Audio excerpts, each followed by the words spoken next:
Hi, and welcome back to Real Brewing with Rofaxen. You're probably saying to yourself, the last 3 episodes, he's worn the same t-shirt. Is he just dirty? Does he not shower? Well, I'll let you in on a secret. I recorded these all on the same day. And no, I don't shower. It's your problem. Stop judging. No, I'm kidding. I just felt like doing that. I am going to talk about hops today. So we talked about water, comes from the faucet. We talked about yeast, don't be afraid to try new things. Dry yeast is great. We talked about grain, try it before you use it. Alright, let's talk about hops. And you're like, I know what I'll do. I'll taste it before I use it. Okay, I made this mistake. I was trying to taste everything that went into my beer. Don't do it. Just don't. It is absolutely repulsive. Hops just taste straight up bad. Because you don't want them in that concentrated forms. When you're picking your hops, smell them. Most local homebrew stores will have them in a little airtight container. You can pop the lid and take a whiff. If it smells like you want your beer to smell, and therefore taste, get that hop.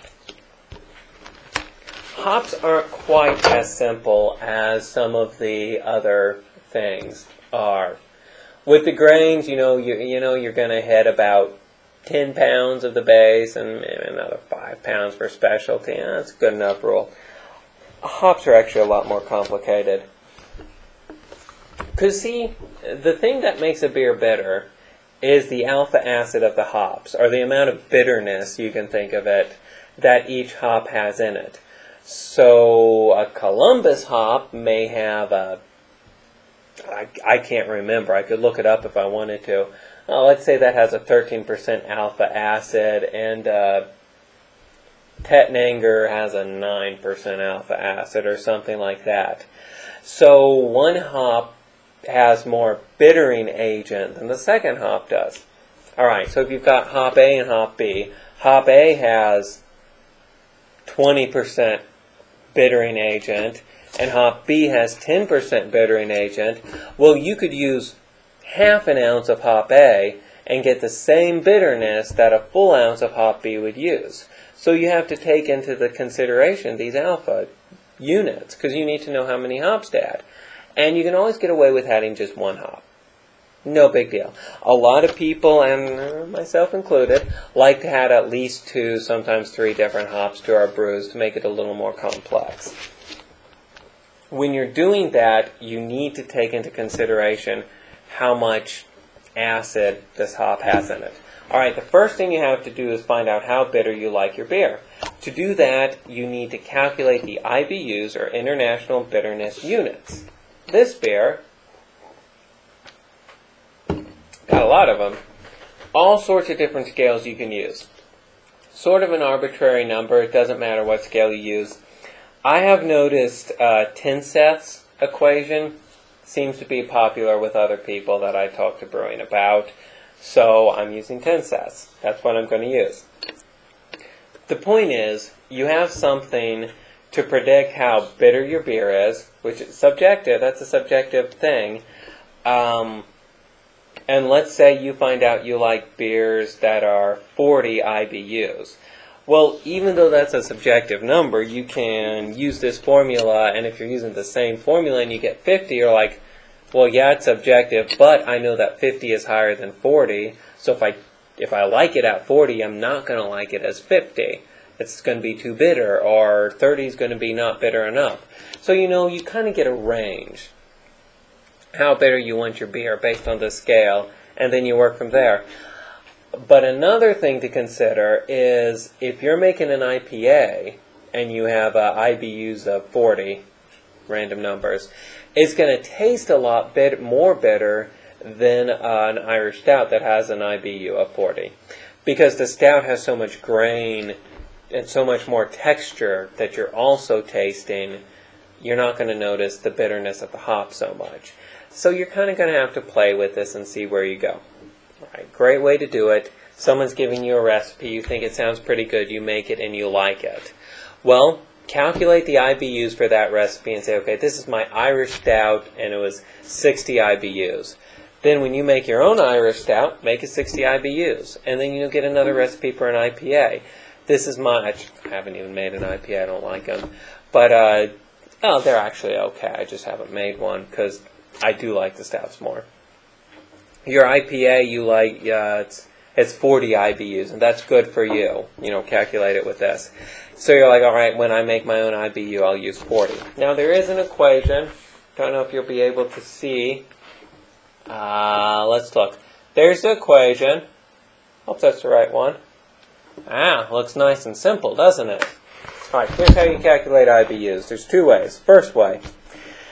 So you take the quantity of 1.65 times 0.000125 raised to the power of the quantity of gravity minus 1 times the quantity of 1 minus e to the negative 0.04 times time in minutes all over 4.15 times the quantity of the alpha acid percent over 100 times the weight in ounces of the hop times 700 or 7,490 all over the volume in gallons. Now, that sounds complicated. You can simplify and get the e to the negative 0.04. It's a natural log, works out to about 2.72. You can find this equation online under Tinseth's equation. The other way to calculate it is just type in IBU calculator and maybe rooftop brew, and you'll get a calculator that says, I think the first one is Rangers, which I don't like as much, or Ragers. Just scroll down and it says Tinseth's equation. It's got a place you can put the ounces, you can put the time, and you can put the original gravity. I think you need the original gravity in there somewhere. And it'll tell you exactly how many IBUs your brew is going to be. I would just use the ones that are online. Now, honestly, I worked this out myself. I mean, I used this equation myself once just to make sure I could do it because I'm a nerd and I like math. I like equation. I actually don't like the algebra. I like the equation part. You can do that if you want. If you make it if it makes it feel like you understand it more fully, great. Use that. If not, don't worry about it. But go online, and when you find this IBU calculator, there's a few things you need to watch for. Make sure it's asking for the ounces of hops that you're using, because obviously you need that. Make sure it's asking for the alpha acid, is it a 13 or a 4, because that really is the range. It's like 4 to over 13. They're all going to have that. Make sure it has the time in minutes, because if the difference between boiling a hop for 5 minutes and 10 minutes is actually very significant. And when you're brewing, you got to have a timer running, so you drop that hop in so it stays in exactly 45 minutes. And that second one stays in exactly 30 minutes, and that last one stays in exactly 5 minutes. Because seriously, if your water's at a full boil, the difference between 45 minutes and 40 minutes is going to make a big difference in your IBUs and your taste. But you know the basic IBU you want. Go out to this place online and say, I want to use Liberty and Cascade. I want to use Liberty and Cascade. And I'm going to use an ounce of each. Theoretically, Liberty is going to be in there 45 minutes, Cascade half an hour. We'll, type it in. 1 ounce of Liberty for 45 minutes, 1 ounce of Cascade for 30 minutes. See what your IBUs come to. If they come to 120 and you're aiming for 60, say, okay, well, I'll reduce my Cascade by half. Then do it for half an ounce. Maybe you'll have to reduce the Liberty by half too. Since the computer's doing the calculation, you can play all day with that and get about the right number that you want. The difference between 60 and 65 isn't a big deal. The difference between 60 and 120, pretty big deal. So just keep in mind that every hop has a different alpha acid, or a different bittering factor, if you will. If you use a recipe where you use a grand total of 2 hops, don't think you can switch those 2 hops out for another 2 hops. That will only work if your alpha acid is the same. I know this was probably a little bit dull with the math and everything. And if you're looking up recipes in a recipe book or online, someone else has figured this out and you don't have to use it. But if you really feel like making your own recipes or majorly tweaking other people's recipes, make sure you get your acids down. If you're going to tweak a recipe and you're going to switch out one hop for the other, make sure they're approximately the same alpha acid, or your IBUs are going to be really messed up. You know, sometimes it's easy. If you're switching one hop for another, the original hop was 13%, and the new hop's 13%, don't change a thing. If the original hop was 10% and the new hop is 5%, double the ounces. That's vaguely going to work most of the time. But even that one's really skating on thin ice because sometimes it doesn't work exactly like that. But if you're changing the alpha acid at all, I would really be consulting an IBU scale because I have many times, as a matter of fact, made beers that were entirely too bitter for my taste because I didn't properly plot the IBUs of them. So don't forget about the international bitterness units. Pick a scale. I picked 10 set. You don't have to. Here's what's important. Pick one scale and stick with that one scale.